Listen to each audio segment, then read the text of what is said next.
நவராத்திரி 5வது நாள் தயிர் சாதம், பூம்பருப்பு சுண்டல் எப்படி செய்கிறதுன்னு பார்த்துருவோமா? ஸோ அதுக்கு இப்போ பூம்பருப்பு அப்படின்னா கடலைப்பருப்புன்னு சொல்லுவாங்க. நம்ம வந்து வடைக்கெல்லாம் போடுவோம்ல அந்த பருப்பு வந்து தேவையான அளவு எடுத்துக்கோங்க. அதை நல்லா கழுவி க்ளீன் பண்ணிவிட்டு அதுக்கு தேவையான அளவு தண்ணி ஊற்றிக்கோங்க. கொஞ்சமாக உப்பு வந்து இதிலேயே சேர்த்துக்குங்க. சேர்த்துட்டு குக்கரில் மூடி போட்டு ஒரே விசில் மட்டும் விட்டு எடுத்துக்கோங்க. இப்போ வந்து நம்ம தயிர் சாதத்தை தாளிச்சிட்டு வந்துடலாம். அது வெந்து வரட்டும், அதுக்குள்ளே தயிர் சாதம் தாளிச்சிடலாம். ஸோ எண்ணெய் ஊற்றுறீங்க, நல்லா கடுகு போடுறீங்க.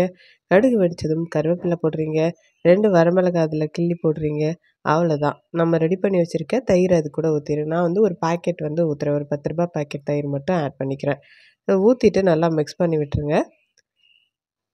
அவ்வளோதான், அடுப்பை ஆஃப் பண்ணிடுங்க. ஆஃப் பண்ணிவிட்டு சாதம் வந்து எடுத்து வச்சுருக்கிறத இது கூட கொட்டி கிளறி எடுத்துடலாம்.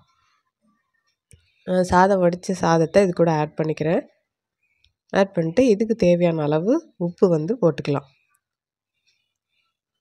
உப்பு போட்டுட்டு இதை நல்லா மிக்ஸ் பண்ணி விட்டுருங்க. தயிர் சாதம் வந்து நம்ம தாளிக்கும் போது அதில் இஞ்சி வந்து பச்சை இஞ்சி வந்து கொஞ்சம் கட் பண்ணி போட்டோம்னா டேஸ்ட் வந்து இன்னும் கொஞ்சம் சூப்பராக இருக்கும். ஸோ ட்ரை பண்ணி பாருங்கள். தயிர் சாதம் தயாராகிடுச்சு. இப்போ பூம்பருப்பு சுண்டலை தாளிச்சிடலாம் மீன்ஸ் நான் கொஞ்சம் புது விதமாக கொஞ்சம் வெஜிடபிள்ஸ் மட்டும் ஆட் பண்ணுறேன் இதில். ஸோ இதில் வந்து வேக வச்ச பூம்பருப்பு சுண்டல் அதை போட்டுக்கிறேன். கொஞ்சமாக கேரட் போட்டுக்கிறேன். இதுக்கு தேவையான அளவு உப்பு போட்டுட்டு இதை நல்லா மிக்ஸ் பண்ணி விட்டுட்டு அப்படியே எடுத்து கொடுக்க போகிறேன். ஸோ இந்த சுண்டல் வந்து நமக்கு ப்ரோட்டீன் வரும், வெஜிடபிள்ஸ் எல்லாம் கொஞ்சம் நிறைய விட்டமின்ஸ் வரும். ஸோ அதனால் அது ரெண்டையுமே ஃபைபர் இதெல்லாம் வரும். ஸோ அதனால் அதை வந்து கூட ஆட் பண்ணிட்டேன். ஸோ நவராத்திரி 5வது நாளுக்கான தயிர் சாதமும் பூம்பருப்பு சுண்டலும் தயாராகிருக்கு. இன்றைக்கான கோலம் பறவை வகை கோலம், அதையும் இது கூட நான் அட்டாச் பண்ணுறேன், பார்த்துக்கோங்க.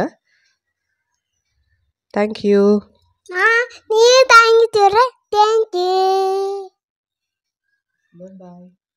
Bye bye.